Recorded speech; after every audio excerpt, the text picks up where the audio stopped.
Hi everyone!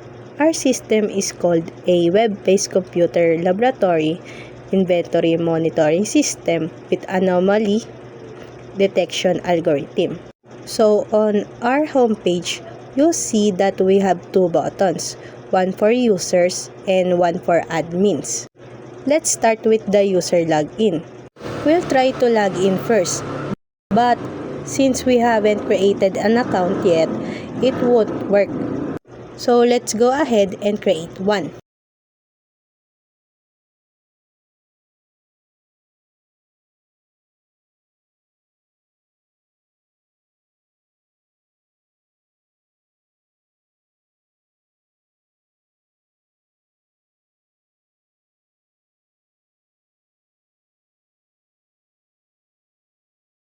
If this message appears, this ID number is not found in the database of the program.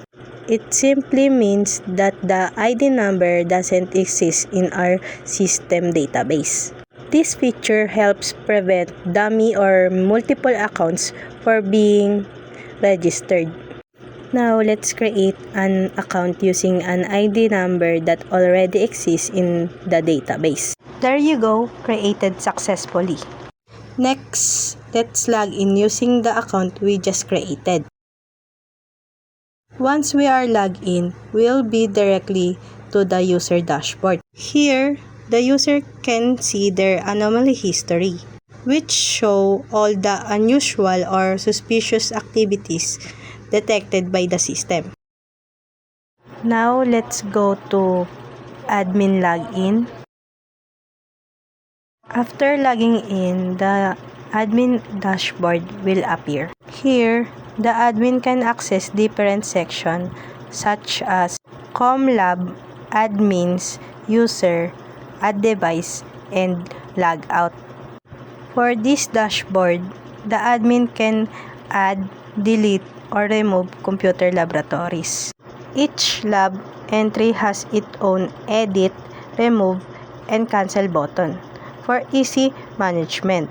Here in admin accounts, we will see the ID, username, password, change password, and action. For the security, the admin accounts and their password are stored in hash form, meaning the actual password are protected.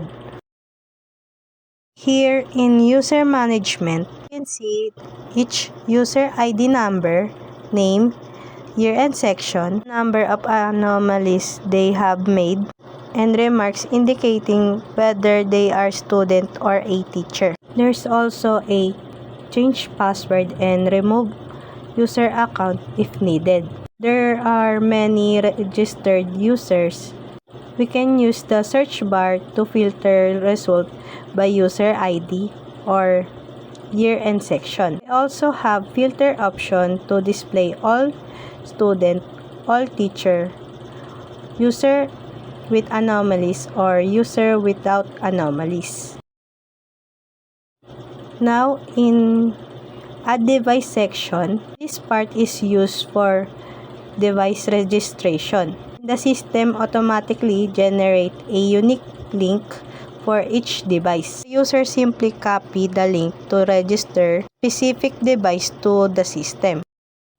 In the ComLab section, we can view the list of registered device, including device ID, PC tag, assigned student, status, and available action for each one. Next, under View Report, we can see detailed records of the detected anomalies, specific when the PC was detected, and the device unit involved.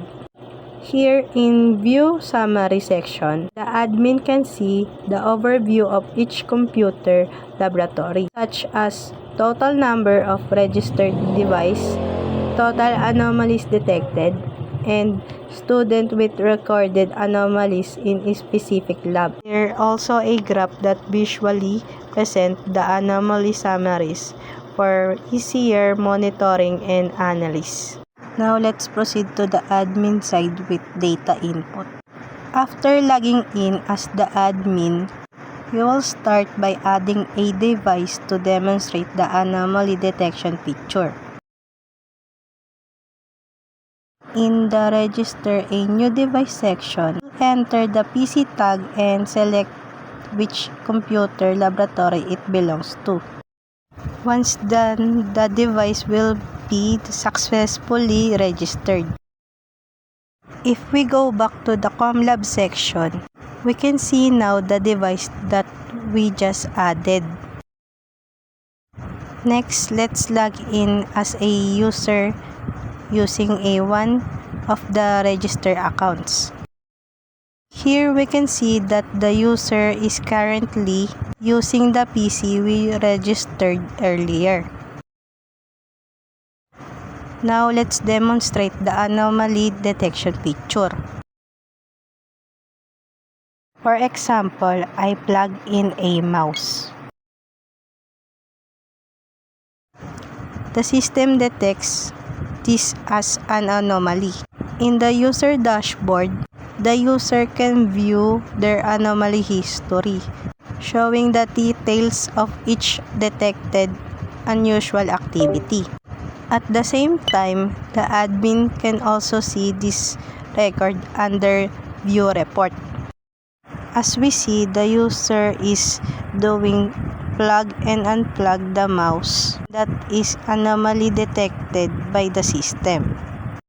The View Summary section, the admin can see there is one registered device, 2 total anomalies, and 1 user with recorded anomalies.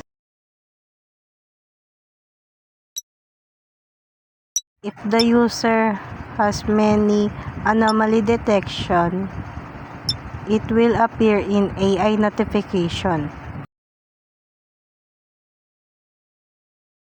Here in ComLab 3 or other ComLab, the admin can also have an AI notification feature. This automatically trigger an alert if there are 5 or more anomalies detected within the last 10 minutes. By clicking View Details, the admin can check the type of anomaly, specific details, user involved, timestamp, and the PC tag where the activity occurred. Lastly, under User Management, the admin can easily monitor the number of anomalies each user had made. The admin can also clear the anomaly action that user made and even print the report in PDF format. And that's how the admin can manage the data, monitor user activities, and the AI-powered anomaly detection feature of our system.